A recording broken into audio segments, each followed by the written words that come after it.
Let's take a look at question 22.21, and the question asks us to identify the starting aldehyde or ketone that we need to make these compounds via an aldol condensation. And to review aldol condensation, aldol condensation is a two-step process because it's basically an aldol addition followed by condensation. And the term condensation is used to refer to any reaction in which two molecules undergo addition accompanied by the loss of a small molecule. In this case, the molecule that's lost is water. There's going to be water left over here.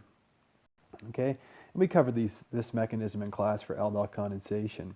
And what's interesting in the book is that on page 1061, in this very example that I have here, he shows that he says he uses aqueous sodium hydroxide and he includes water um, above his reaction arrow. But then on page 1062, he leaves the water out. So either way is fine if you include it, or if you don't include it, it's assumed that this is aqueous sodium hydroxide, so there's water in the solution. So that's the overview of aldol condensation. So let's take a look at question A. So let me see here and grab my pen. So let's take a look at question A. We got to figure out what aldehyde or ketone was used to make this alpha beta unsaturated aldehyde, because we know that our carbons, after we look at our carbonyl carbon, we go from here, we go alpha and beta. And I think the easiest way to figure out which ketone or aldehyde was used to do these reactions is to look at them in terms of retrosynthesis. So if I take a look at my alkene bond here, and if I break that bond, okay, if I break that bond and I draw, what do I have when I break that bond? If I draw a ketone on the end, this end of the molecule, this end of the molecule, then I should have my coupling partner that I need to react with my aldehyde in this case. So let's draw it and see what happens. Let's see if we end up with the right answer. So if we just break that bond, so I'm going to draw this back out like this. I'm going to draw my double bond, but I'm going to put an oxygen at the end. And then I'm going to draw the other part of the molecule. So this carbon here would have been the beta carbon, okay? So now we actually have an aldehyde. And let's draw out the other part of the molecule. Let's draw out this part of the molecule. Oops. So let's draw that out. And what do we have? We have this. And if you look at it, those two molecules are identical. So we only need one thing. We only need one aldehyde to do this reaction. We don't need two different things. It's not a crossed aldol condensation. It's an simple aldol condensation. So another way that I talked about in class that you could look at this is you'd say, okay, well, let's ask myself, do I have the right compounds here?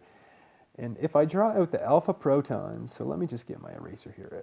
And oops, that's not an eraser. If I get out my red pen and I draw in this oxygen, okay, if I draw in this oxygen here and I draw in these two protons, and I know that we're going to lose water in this reaction. So if I circle the alpha protons in this oxygen, I say, you know what? These are the ones that are driven off as H2O from the reaction. Well, what would happen when I put these two molecules together? What would I get? What would it give me? And if you draw out the product of what you would get from that, let's see. You would get something that looks like this. I put my double bond here. Then I connect. So this would be my beta carbon. I connect down here. Oops, I put the bond in the wrong place. I put my single bond up here, and then I have my carbonyl here. And when I put a proton on here, I get the exact same thing. I get the same thing I had up here. So there's kind of there's a way you can double check it.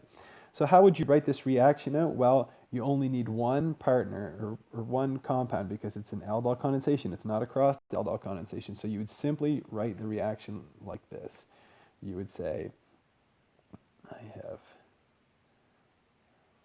this aldehyde, and I would just put sodium hydroxide, heat, and it gives me my product. There we go. Okay, so let's take a look at B, and let's see if we can go through this one a little bit faster and apply the exact same strategy that we did before. So let's draw this out. This one's a little bit bigger molecule. Nothing to be afraid of though. So you have an aldehyde here, and we have a double bond here. And we're going to employ the exact same strategy that we did before. Let's just do it really quick. We're going to cut this double bond here, and we're going to put an oxygen on this carbon, okay, at the end of that. We're going to make a carbonyl bond off of this carbon. So let's see what we get if we do a retrosynthesis. Okay, so what do I end up with? I end up with this aldehyde plus, if I draw my other piece out, so I'll start with my benzene ring over here.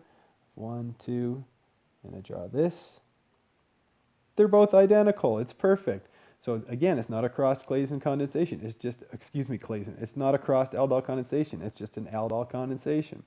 So to do my reaction, I'm just going to write it out like this. I'm going to say, I'll just say all I need is my aldehyde. I'm just going to write it out like this for space sake. I'm going to put a sodium hydroxide, some heat. And when I cook those two things up together, I'm going to end up getting my desired product. So, aldol condensation. Very easy if you know what to look for. You look for an alpha beta unsaturated compound. And you can see here that this compound is alpha beta unsaturated if you label the carbons.